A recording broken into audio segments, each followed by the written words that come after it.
नमस्कार, मैं हूं आपके साथ प्राची राठौड़। आप देख रहे हैं लोकमत भारत। बुलेटिन की शुरुआत करते हैं खबरों के साथ। मध्य प्रदेश के मुख्यमंत्री डॉक्टर मोहन यादव ने राष्ट्रीय गीत वंदे मातरम के कथित अपमान को लेकर कांग्रेस पर तीखा हमला बोला है। उन्होंने कहा कि कांग्रेस द्वारा राष्ट्रीय गीत का अपमान किए जाने की बात पूरा देश देख रहा है। मुख्यमंत्री ने स्पष्ट किया कि वंदे मातरम किसी राजनीतिक दल की संपत्ति नहीं है, बल्कि भारत माता के गौरव और करोड़ों भारतीयों की भावना का प्रतीक है। उन्होंने कहा कि राष्ट्रीय गीत का अपमान देश के सम्मान के साथ खिलवाड़ है, जिसे किसी भी सूरत में स्वीकार नहीं किया जा सकता। मुख्यमंत्री ने कांग्रेस से अपने कथित कृत्य के लिए पूरे देश से माफी मांगने की मांग की है। कांग्रेस हमेशा वंदे मातरम को लेकर जो करती है वो दुनिया देखती है। भारत में इस बात को बर्दाश्त नहीं किया जाएगा। कांग्रेस के नेताओं को इस घटना पे माफी मांगना चाहिए। कवि और साहित्यकार कुमार विश्वास ने आज उज्जैन में ज्योतिर्लिंग भगवान महाकालेश्वर की भस्म आरती में दर्शन लाभ लिया। भस्म आरती के दौरान उन्होंने बाबा महाकाल का आशीर्वाद लिया। मंदिर प्रबंध समिति की ओर से उप प्रशासक एसएन सोनी ने उनका स्वागत किया। कुमार विश्वास इससे पहले भी उज्जैन और बाबा महाकाल के प्रति अपनी श्रद्धा व्यक्त करते रहे हैं। संयोग है, यह बाबा की महती कृपा है कि हर श्रावण में किसी न किसी बहाने से, किसी न किसी कार्य से बाबा हर बार मेरी हाजिरी लगा देते हैं, सुनिश्चित कर लेते हैं। और भारत की जो स्वतंत्रता है उसका 80वां चरण पूरा हुआ है। भारत माता अपने पुनर्वैभव को प्राप्त कर रही है। तो बाबा महाकाल के चरणों में उसके प्रति कृतज्ञता, धन्यवाद, निवेदना, प्रार्थना। रतलाम जिले के शिवगढ़ थाना क्षेत्र में दिल्ली मुंबई 8 लेन एक्सप्रेस वे पर हुए सड़क हादसों में 4 लोगों की जान चली गई है और 5 लोग घायल हो गए। कजलिया पाड़ा के पास तेज रफ्तार अर्टिगा कार सड़क किनारे खड़े ट्रक में पीछे से जा घुसी। टक्कर इतनी जोरदार थी कि कार घसीटते हुए आगे जाकर पलट गई और बुरी तरह क्षतिग्रस्त हो गई। हादसे के समय कार में एक ही परिवार के 9 लोग सवार थे। इनमें 3 महिलाओं और एक पुरुष की मौके पर ही जान चली गई, जबकि 2 बच्चे समेत 5 लोग गंभीर रूप से घायल हुए। हादसे की सूचना मिलते ही NHI की एम्बुलेंस टीम रात करीब 11:45 पर पहुंची और कार में फंसे लोगों को बाहर निकालने के लिए रेस्क्यू किया। ये पारा से खाटू श्याम जा रहे थे, हेड लाइन पे हुआ, ट्राले के पीछे से गिरा गया। 4 की मौके पे मौत हो गई। हम मौजूदगी में ये देखा तो आपको कैसे क्या सूचना मिली?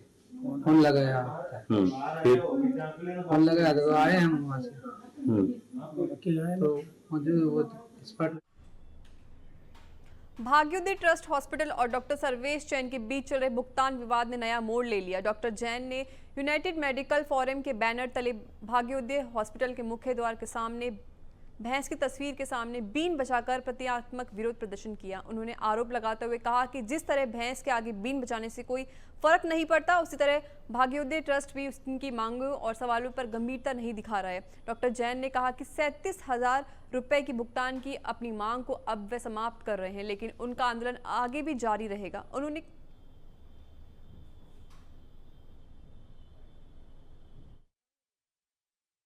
अस्पताल चली, लेकिन ये संस्था बनी है केवल दान के पैसे पे, मतलब मेरी और आपकी जेब का पैसा लगा नहीं है, इसलिए उस हिसाब से चलाते हैं जैसे पुराने दौर में बादशाह वगैरह ऐसा कोई, हाँ मतलब किसी ना मानव सेवा ना जैन धर्म की सेवा, वो कोई जब इनका नाटक है और ये इनके अहंकार इतने बड़े हैं तो इनने मेरे ऊपर झूठी FIR करवा दी। वीरांगना रानी अवंती बाई लोधी की जन्म जयंती के अवसर पर चौराई में भव्य कार्यक्रम का आयोजन किया गया। इस दौरान बड़ी संख्या में समाज के लोगों ने वीरांगना रानी अवंती बाई को श्रद्धांजलि अर्पित की। कार्यक्रम के बाद मोटरसाइकिल एवं 4 पहिया वाहनों की रैली निकाली गई, जो विभिन्न क्षेत्रों से होते हुए चौराई पहुंची। रैली में घाट परासिया, इसरा, उमरिया, सिहोरा, झिलमिली, मरकहांडी, नेवेगांव सहित विभिन्न क्षेत्रों के लोग शामिल हुए। रैली की चौराई पहुंचने पर वीरांगना रानी अवंतीबाई की जन्म जयंती भव्य रूप से मनाई गई। अवंतीबाई ने स्वतंत्रता संग्राम में अंग्रेजों के खिलाफ संघर्ष करते हुए देश के लिए अपना बलिदान दिया था। उन्होंने कहा कि वीरांगना की स्मृति और सम्मान को बनाए रखना समाज की जिम्मेदारी है। मैं महेंद्र सिंह लोधी, राष्ट्रीय कोर कमेटी सदस्य OBC महासभा। जैसा कि आप सब जानते हैं कि छिंदवाड़ा के चौराई में वीरांगना शहीद अवंतीबाई लोधी जी की जयंती मनाई जा रही है और इसीलिए कई हजारों की संख्या में बाइक रैली और यहाँ पर 4 व्हीलर्स की एक रैली निकाली जा रही है। हम सबका उद्देश्य है कि भारतवर्ष में जो हमारी वीरांगना शहीद हुई हैं उनके साथ जो अभी अन्याय हो रहा था अशोकनगर में, ऐसा कृत्य नहीं होना चाहिए। दूसरी बात यह है कि जो छिंदवाड़ा में अभी तक एक भी मूर्ति नहीं है, और इसीलिए हम लोग चाहते हैं कि यहाँ के जो भी, चाहे बीजेपी हो चाहे कांग्रेस हो, जो भी जनप्रतिनिधि हैं वो इस साल कहीं ना कहीं अच्छी जगह पे मूर्ति स्थापना करवाने का प्रयास। आज अमर शहीद वीरांगना रानी अवंतीबाई लोधी जी के जन्म उत्सव पर एक विशाल रैली का आयोजन ओबीसी महासभा के द्वारा किया जा रहा है, जिसमें चौरई, चांद, छिंदवाड़ा समस्त जिले से, समस्त गांव से हमारे साथी घाट यहाँ उपस्थित हुए हैं। और छिंदवाड़ा जिले से घाट बरासिया से रैली झिलमिली नवेगांव होते हुए चौरई रानी अवंतीबाई के प्रतिमा स्थल पर पहुंचेगी। जीरन तहसील मुख्यालय से करीब 5 किलोमीटर दूर ग्राम बमोरा में सदियों पुरानी ब्रह्मा भोज की परंपरा आज भी पूरी श्रद्धा के साथ निभाई जा रही है। श्रावण मास के नवमी के अवसर पर ग्रामीणों ने ब्रह्म भोज का आयोजन किया, जिसमें हजारों ब्राह्मणों का सहपरिवार भोजन कराया गया। ग्रामीणों के अनुसार इस परंपरा की शुरुआत कब हुई, इसका स्पष्ट प्रमाण किसी के पास नहीं है। बुजुर्गों से मिली जानकारी के मुताबिक यह परंपरा 100 से 110 वर्ष से भी अधिक पुरानी मानी जाती है। मान्यता है कि पूर्वजों ने गाँव की खुशहाली और समृद्धि के लिए इसकी शुरुआत की थी। तो पहले हमारे बड़े बुजुर्ग करते थे इसको, और इस बार उन्होंने युवाओं के हाथ में दिए कमान, और इसको हम संभाल रहे हैं इस वक्त। अभी गांव के सभी युवा संभाल रहे हैं और सभी मिलकर गांव में चंदा इकट्ठा करते हैं, और सब जो इसकी जो इच्छा बनती है उतना दान इसमें करते हैं, और उसी से हम इसको कार्यक्रम को सफल बनाते हैं। लगभग 10 दिन से कार्यक्रम की सफलता के लिए हम चल रहे हैं, और आज जाके समापन हुआ है कार्यक्रम। लगभग हजारों की संख्या में ब्राह्मण जन, संत जन हमारे यहाँ पर आए थे और भोजन। सावन माह के पवित्र अवसर पर ग्राम नहर स्थित सत्य चंडी देवी मंदिर से पातालेश्वर धाम तक करीब 15 किलोमीटर लंबी कावड़ यात्रा निकाली गई। यात्रा में आसपास के गांवों से बड़ी संख्या में भक्त, महिलाएं और मातृशक्ति शामिल हुई। कावड़ यात्रा ने पातालेश्वर धाम पहुंचकर भगवान शिव का जलाभिषेक किया। अश्वनी रघुवंश ने बताया कि यात्रा देश, समाज और सभी लोगों की सुख समृद्धि एवं खुशहाली की कामना के लिए निकाली गई। छिंदवाड़ा शहर में जगह जगह स्थानीय समितियों और श्रद्धालुओं ने कावड़ यात्रा का स्वागत कर शरबत, फल और प्रसाद वितरित किया। विभिन्न स्थानों पर भंडारों का भी आयोजन हुआ।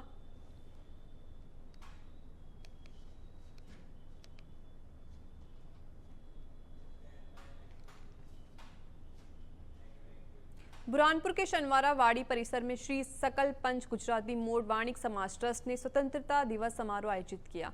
हैदराबाद गुजराती मोड़ वाणिक समाज के अध्यक्ष शैलेंद्र सुगंधी और समाज अध्यक्ष रमेश तलाल ने ध्वजारोहण किया। कार्यक्रम में पूर्व सैनिकों के सम्मान के दौरान 26 वर्षों तक भारतीय सेना में सेवा देने वाले रिटायर्ड मानद नायब सूबेदार अजय रविंद्रनाथ गुप्ता का भी सम्मान किया गया। अजय गुप्ता का फौजी सफर 12 अगस्त 1991 और को आर्मी ऑर्डिनेंस क्रॉप में सिपाही के रूप में हुआ। पहली पोस्टिंग सिक्किम में हुई। इसके बाद पठानकोट में तैनाती के दौरान 1999 के कारगिल युद्ध के दौर में ऑपरेशन विजय से जुड़ी जिम्मेदारियां निभाई। सिक्किम से पठानकोट, सुरनकोट से कुपवाड़ा और देहरादून से जबलपुर तक अजय गुप्ता ने अलग अलग सैन्य जिम्मेदारियां निभाई। 31 अगस्त 2017 को उनकी सैन्य सेवा पूरी हुई। इसका मेन आधार पिता के आदर्श, माँ के संस्कार, पत्नी का त्याग और समर्पण और परिवार का प्यार, इन्हीं 4 मूलभूत आधार के ऊपर मेरा पूरा जीवन टिका हुआ था। और इन 26 सालों में जो मैं सेवा कर पाया उसमें बहुत बड़ा हाथ मेरी पत्नी का है। इसने अपने परिवार की जिम्मेदारियां पूरी निभाई। नहीं तो माँ की चिंता हर समय रहती दिमाग में, लेकिन उन्होंने माँ की तो मुझे निश्चित। भगवानपुरा क्षेत्र में स्वतंत्रता दिवस शान से मनाया गया, तो दूसरी तरफ राष्ट्रीय ध्वज का अपमान भी देखने को मिला। विकास खंड के ग्राम धर्मपुर स्थित खरते फालिया के प्राथमिक शाला में स्वतंत्रता दिवस पर ध्वजारोहण नहीं किया गया और ना ही कोई शिक्षक यहां पर पहुंचा। बच्चे शिक्षकों का इंतजार करते रह गए, लेकिन कोई भी शिक्षक झंडारोहण करने नहीं आया। राष्ट्रीय ध्वज का अपमान होने पर ग्रामीणों ने नाराजगी जाहिर की और कहा कि जब 15 अगस्त पर शिक्षक ध्वजारोहण करने नहीं आए तो पढ़ाने कैसे आएंगे। स्वतंत्रता दिवस कर खरते फालिया ध्वजारोहण नहीं होने से बच्चे मायूस होकर हाथों में तिरंगा लिए घर वापस चले गए। फिलहाल के लिए खबरों में इतना ही। देखते रहिए लोकमत भारत। नमस्कार।